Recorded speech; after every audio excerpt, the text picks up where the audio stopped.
I believe no one was disqualified due to the time limits, right? I guess so. And now we are closing up on our first workshop presenter, and the educational part of the conference will start shortly. We all live in a modern world where a new phrase emerged: you live online.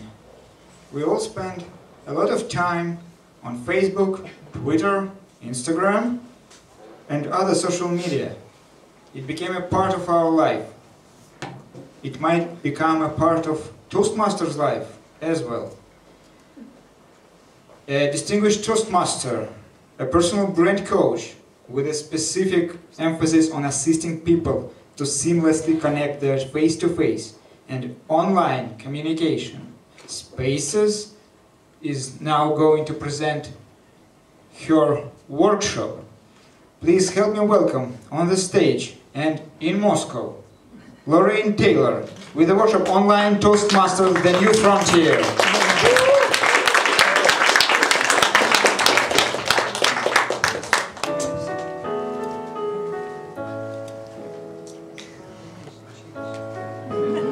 My favorite instrument. There we go.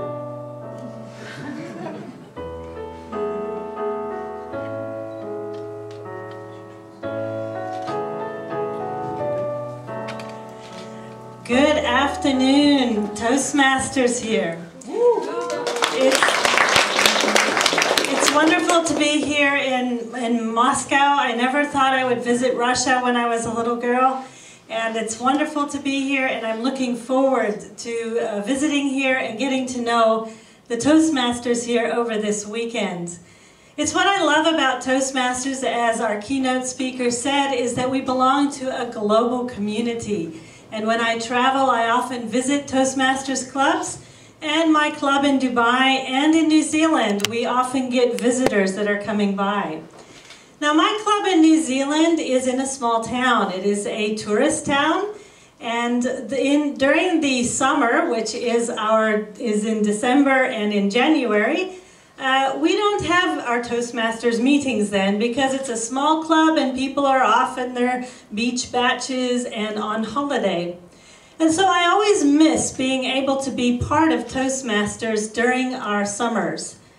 And it was at the end of 2015, I was in New Zealand, and I noticed while scrolling through my Facebook, there was a friend who had shared a post.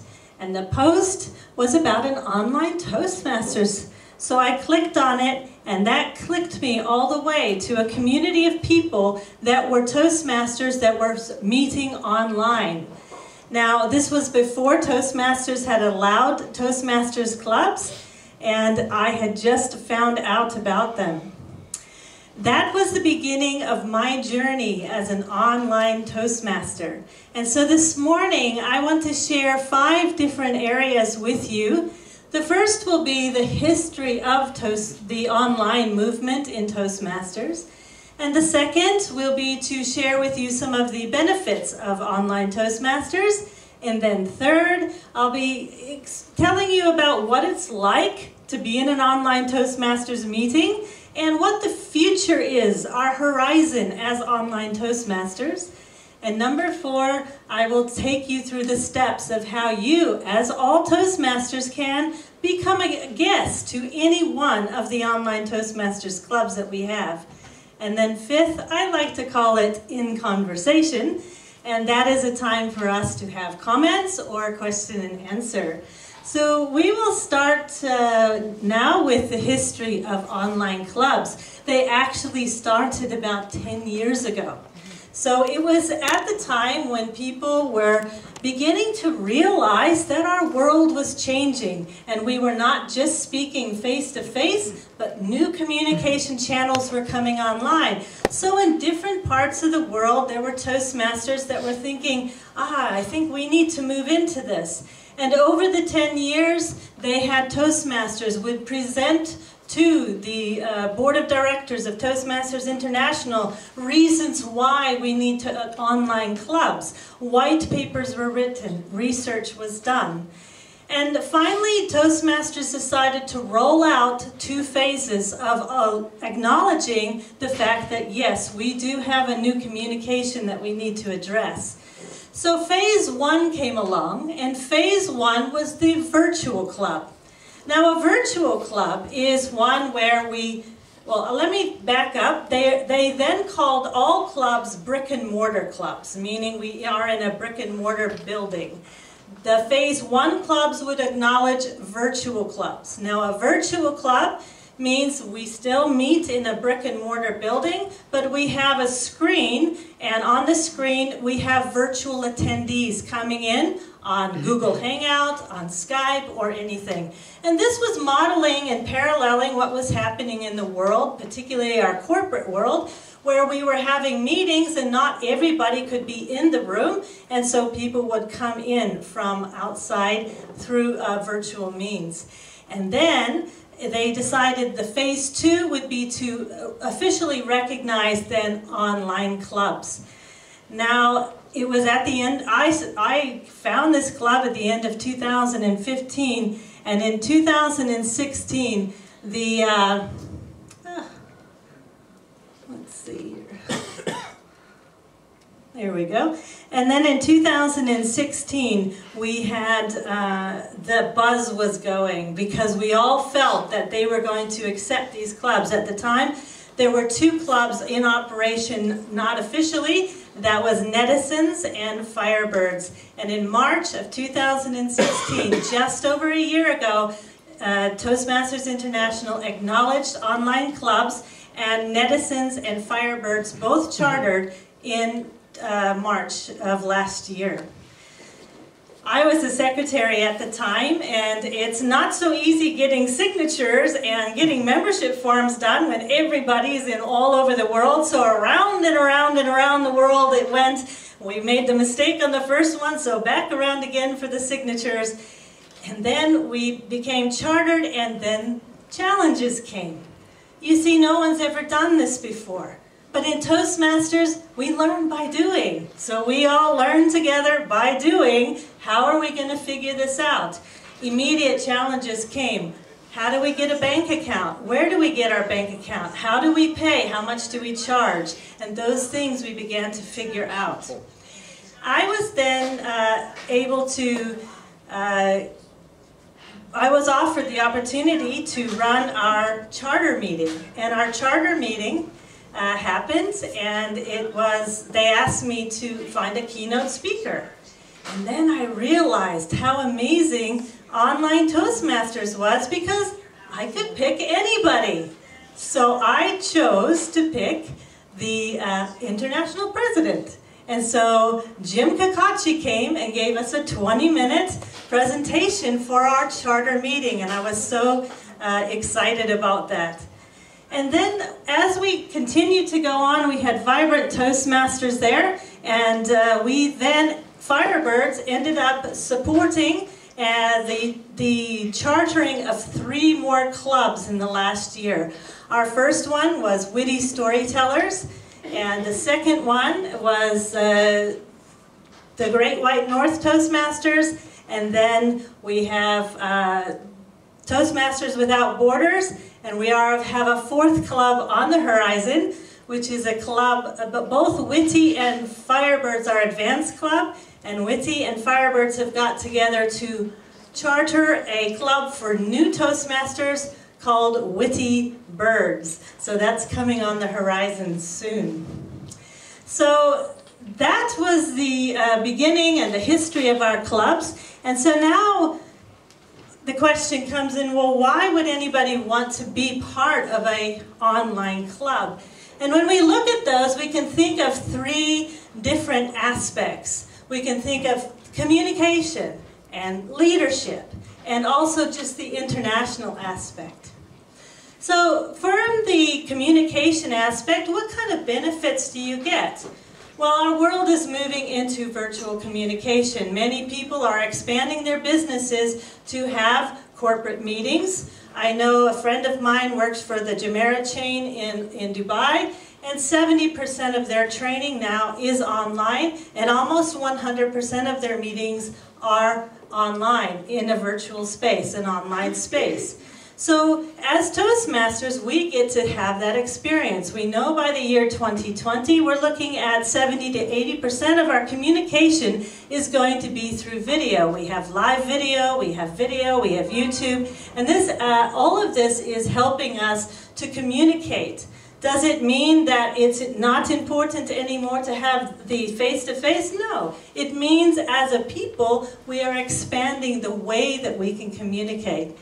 One of the roles that we have in our club is called the video monitor. So we have at the end of our meeting the grammarian report, and we have a video monitor report. And so they help us to find ways, how are we coming across online? So for example, in our club, if you, one time I was sitting too far down and the other person on screen was sitting up, and that made me look inferior. So they said, next time I recommend you sit up and have your head 3/4 of the way up. One time I forgot to turn a light on, and so my face was in the shadows. And it was recommended to me to turn my light so that I could have light on my face. So these are the things that we look for, and people can help you with that. We've had the challenge of slides already today, and they become challenging if you are running a webinar. If you want to run a webinar and you haven't used equipment like GoToMeeting or Zoom and you need to look professional, well, you can practice in Toastmasters, because you get, if you have slides with your presentation or your workshop. So these are the kinds of things in communication, and one other aspect is something that we do as an advanced club is every first and second meeting of the month, we meet every month, we have something called an after party. And that means that when our meeting is done, it's just like last night, we all went to the beer can and sat it around and had a chat. We relax and have a chat, but we have a host for the after party, and their job is to pick a topic, to start with that topic, and facilitate discussion. So that means you've got to be checking, if you've got in a Zoom room, you can have 50 people who's not participating, maybe say, would you like to say something? Or if you've got 10 people that all want to talk, how do you ask one to come up? How do you ask for their video? And all of this. So it's a great, great skill. Then we have another benefit is, of course, leadership. So many of us join Toastmasters because we want to become better communicators. But really, in essence, we become better leaders. Toastmasters is where leaders are made. And Toastmasters made me an amazing leader, I have to say, through a lot of challenges this year. It's been the biggest thing I've ever tried for, and with the help of fellow Toastmasters, as we always find, I was able to learn so much as president of Firebirds, so I'm almost finishing my year here. And I'd just like to pass on to you, because perhaps this talk will inspire you as well. So from a leadership point of view, what would, excuse me. One of the things I found was the communication. There was so much communication going on because we were all on different time zones. So constantly, we were having all of these messages coming on my phone in so many different aspects. And so many different channels. And so I slowed everything down. And I said, wait a minute. We then had a weekly turnaround of communication. And I told my exec team, do not respond to a beep on your phone from Firebirds. You pick every week when you're going to work on Firebird stuff. And then you do that. Now, that's great. So then what we had to do was to find a place that we could work asynchronously, not at the same time, but together. So then, it's coming from all over. So then was when I was in the coffee shops in Dubai, I noticed a lot of businessmen were using an application called Trello. And I always wanted to use it, and I thought, aha, I'm going to try this in Toastmasters. For those of you that don't know what Trello is, it's a project management app. It's like a bulletin board, and basically you have lists, and on each list you can put cards. So I had a president's list and one for each exec, our education, VP membership, and we had cards. And on the cards flip over and you can have conversations, you can add files, you can add links. It's an incredible app, and that's how we now run our executive committee, and we run it in weekly turnaround of conversation, and we run it in quarter systems, because it's very difficult to get a global team to meet at any one time because it's always nighttime for somebody. So now we only meet together once a quarter, and we focus on quarter goals. Our quarter goal for this quarter right now is succession and transition planning only. And we can do other things if we want, but that's what we focus on. So that gives you that, and I have to say that this leads into the international aspect with the leadership side to it as well. A couple of months ago, I was finished one of our good meetings, and we had a business session afterwards. Now, it was, as you can imagine, in a global team, if I say something, you might perceive it differently because you're coming from a different culture. You might have different expectations than I do. And this was what was happening in the discussion. There was conflict, and I wasn't sure how to handle it. We were trying to work through procedures and processes, and I was out of my element, I'll be honest. I was lucky because at the end of the meeting, a man approached me. He was a fellow member. Now, this man joined us 2 months before that. His name is Bob. And now, Bob is the oldest living Toastmaster alive. He's 95 years old. He's past international president, 1976. He's credited with getting women into Toastmasters. After that meeting, Bob contacted me, and he said, Lorraine, I'm not going to tell you how to run your club, but I'd like to mentor you on how to lead a global team. That's the power of online Toastmasters. You are connected to people. When I think about my small little club in New Zealand, and I know some of you look at, there's not a lot of clubs here yet in Russia. There's going to be clubs that may be starting in rural areas. Well, it doesn't matter because you can have that contact. And one of the things that we did as Firebirds is we looked for people that were in areas where there were no advanced clubs. So we have a dynamic leader from Mali in Africa, one from Mauritius, one from Dutch Caribbean in the Atlantic there. And we looked for these people so that they could plug in to some good leadership.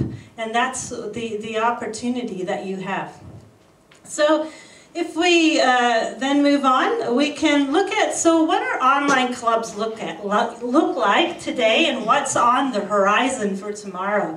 Now the question that I always get is, the first one is, so how do you do your timing? I don't know why that's always the first question, but it is. And Firebirds prides itself in using very creative ways to do timing. This is our VP membership. She's from the Dutch Caribbean. And our theme for the meeting was Mardi Gras, and there she is in her Mardi Gras masks of green, yellow, and red. And I think Moscow could do well. I've never seen ping pong things used, so you could do very well in our club as well doing that. I use hats, and so we use all sorts of different things. Now, this is what it looks like from your end if you were to come to our club. We use, at the moment, GoToMeeting. So GoToMeeting allows 6 people on the screen. We don't always have 6. It would happen that, for example, we would have the speaker, the evaluator, and the timer on the screen at one time. Now, some clubs encourage having a listener. You will see if you're having corporate meetings or things like that, people have their head down and they're not even paying attention.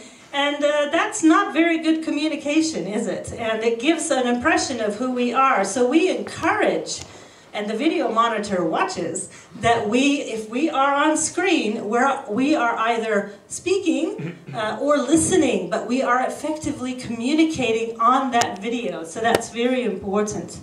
Now, this gives you a better idea. So in a GoToMeeting, if you've never seen something like that, you see that's myself. I'm actually acting as Sergeant-at-Arms here. And Samir here is our incoming president from London. And you can see on the right side, we have a list of all the attendees. You have a button to mute your voice or not. You can share your webcam, and there's buttons there to share your slides. And then, of course, the chat. So this is another dynamic that happens, is that while you're giving a speech and you sit down, if I am not the evaluator for a speaker, I can still write an evaluation or comment, that was a great speech, I recommend maybe this prop, and I can send a private message to that person. So it gets very dynamic.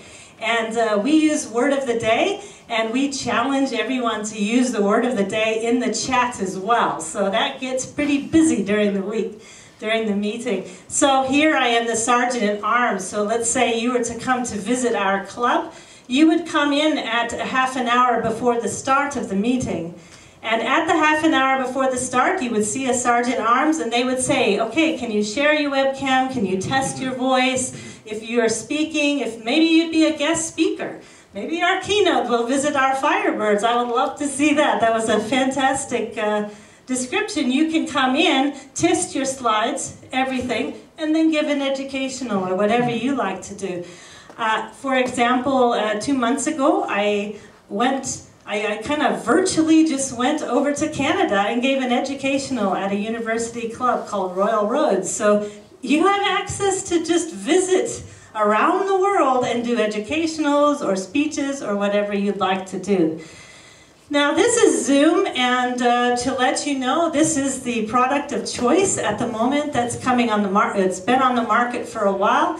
One of the things that it allows for 50 people to share their screen, but the biggest thing is that it's lower bandwidth. We have countries, particularly Philippines or places, who struggle with enough bandwidth to connect, and so this really helps to move. We will be moving to Zoom as well, and this was actually during our area contest. Now, we are undistricted just like you, and so we're not supposed to have area contests just like you, but we do anyway, just like you.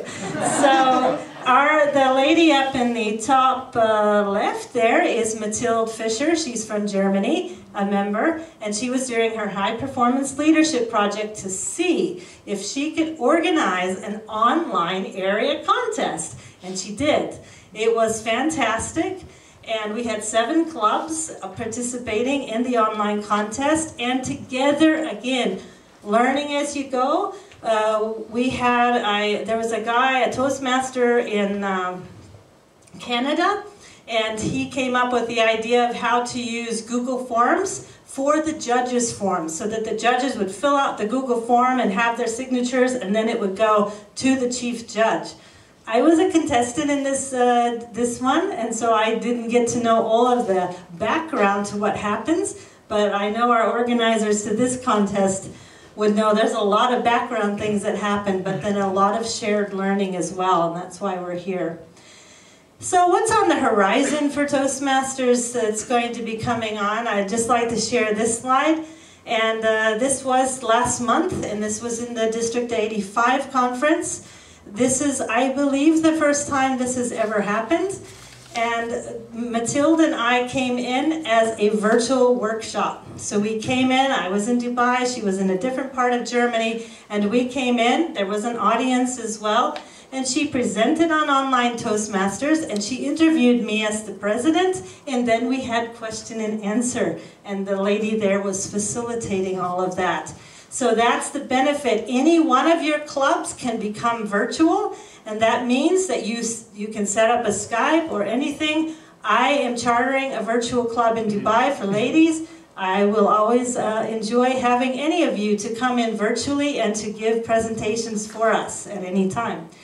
Also, what's on the horizon is that Toastmasters International has taken the stand that they're not going to direct how online Toastmasters evolves. They're going to let it evolve organically.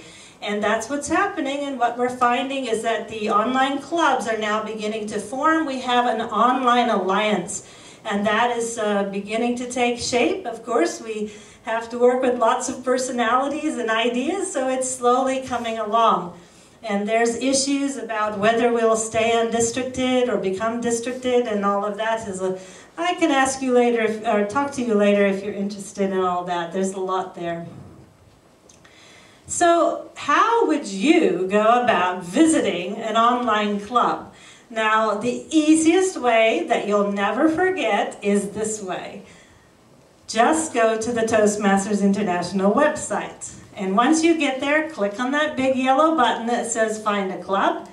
And then Toastmasters now has a link, Online Clubs. And when you click on that link, you will come to the clubs that we have today. We have 10 chartered. I know there's 5 or 6 ready to charter. I would expect another probably 25 in the next year. You can see a year ago we started with 2. We have 10 now. So quite an exponential rise in the increase, and it will only continue to go like that.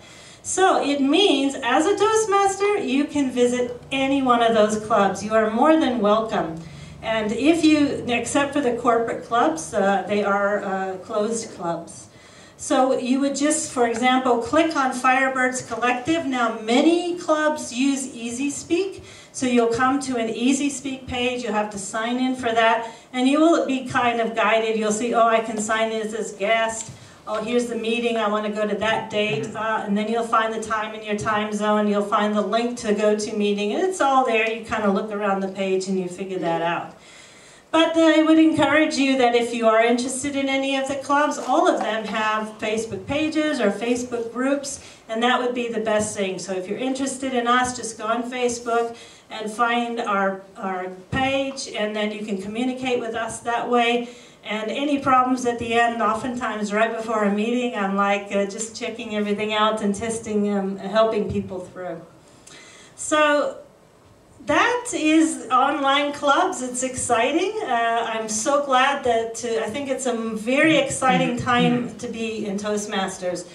You know, Ralph C. Smedley, well, over 90 years ago, had a vision, and that was to assist young men in Santa Ana, California, to develop communication and leadership skills. And I think Ralph C. Smedley would be so proud today to know that we are taking it a step further.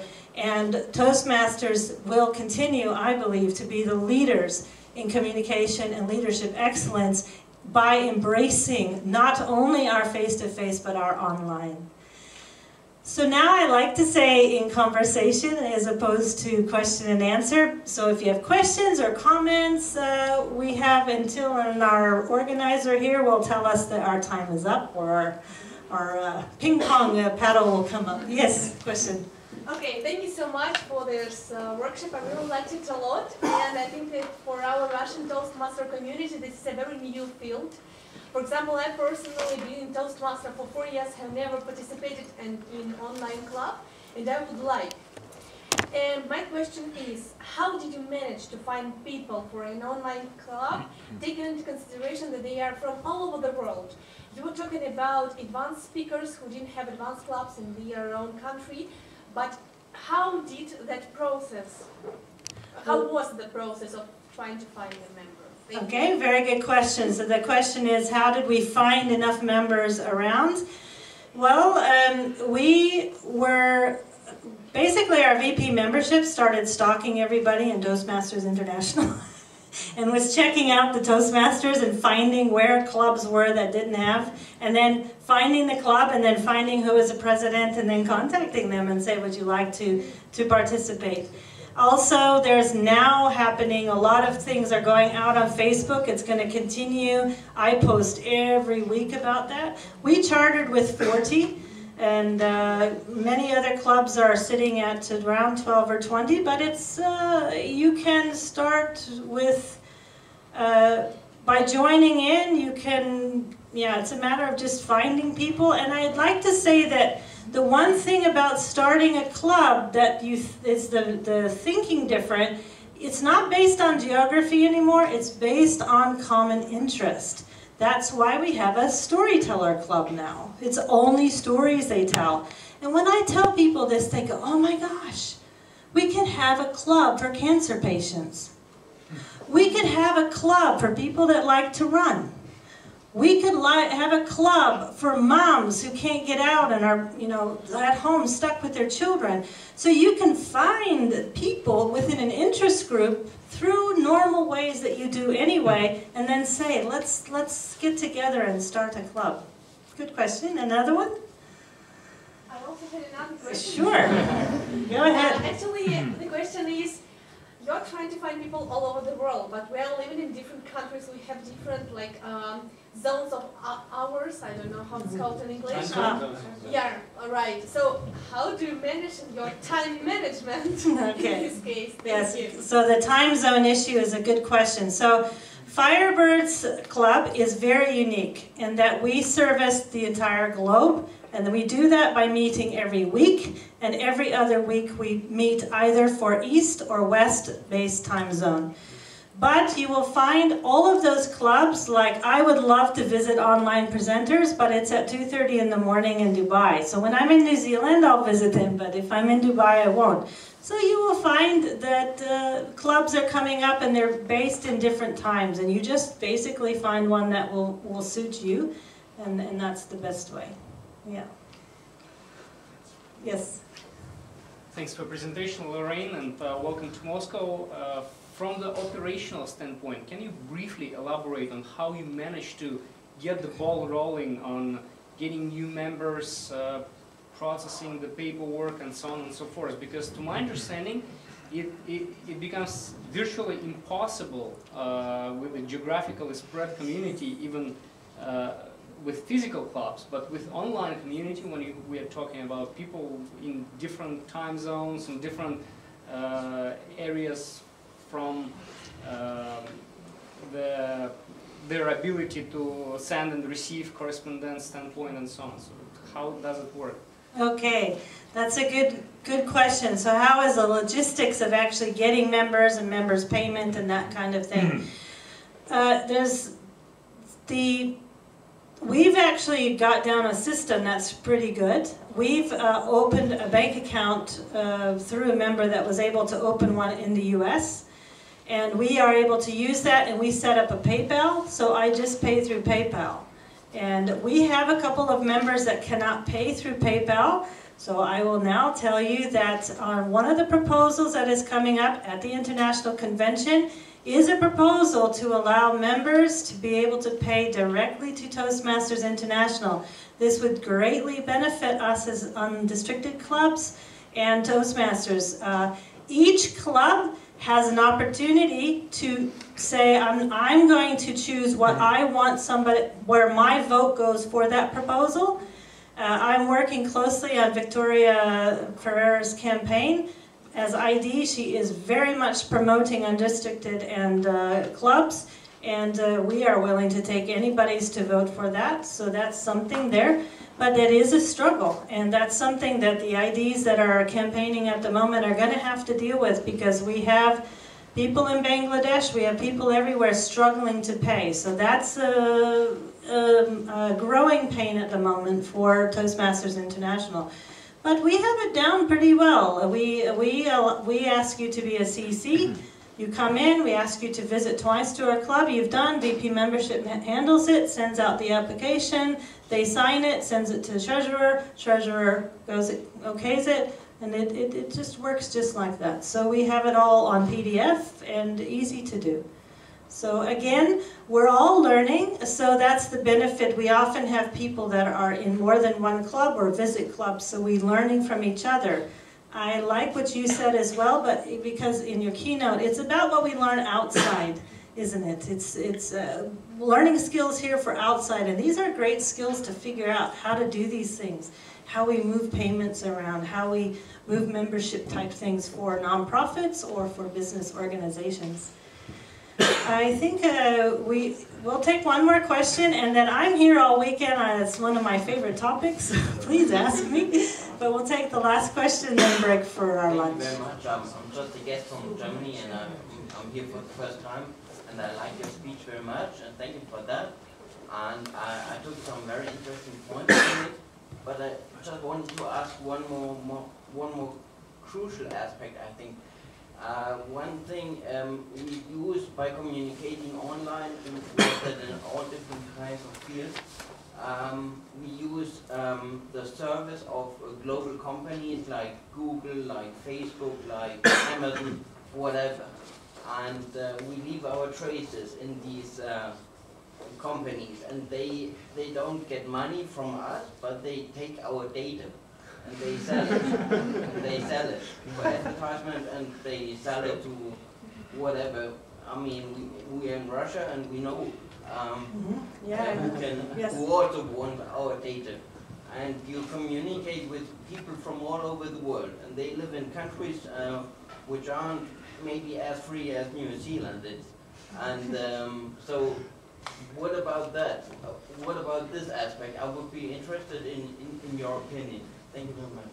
Yeah, that's a very good question, and as we grow as a global community, these are aspects of us, and understanding that other countries have these issues is a really good growth process for everyone involved. I mean, to say that you're going to choose to become to be part of the meeting, you do need to buy into the easy speak. That is a Toastmaster that set that up, and he says he doesn't sell anything that he has or share that. But we do have particularly German Toastmasters who choose not to be part of, in fact, the Facebook, which is fair enough. People coming from countries where they don't want their, to be, like, we communicate a lot through Facebook, but I had to, as a leader, realize not just Germany, but other countries, they don't want to be on. We have a guy from Texas, he says, I don't want to be on Facebook, don't want it. Fine, I have to, as a leader, figure out how to communicate, so I had to find channels. We communicate on Facebook, but anything important also goes out in a private email. That does go through Easy Speak for us. However, this is a problem. This is a concern, and if you were to set up a club, you could figure out how to use, maybe not everybody uses Easy Speak. They use WhatsApp. I use WhatsApp to organize my agendas in a private group on WhatsApp in my virtual club, and that's the only communication we have. So, yes, challenges are there and to solve. I would like to now hand this back over to Mike here.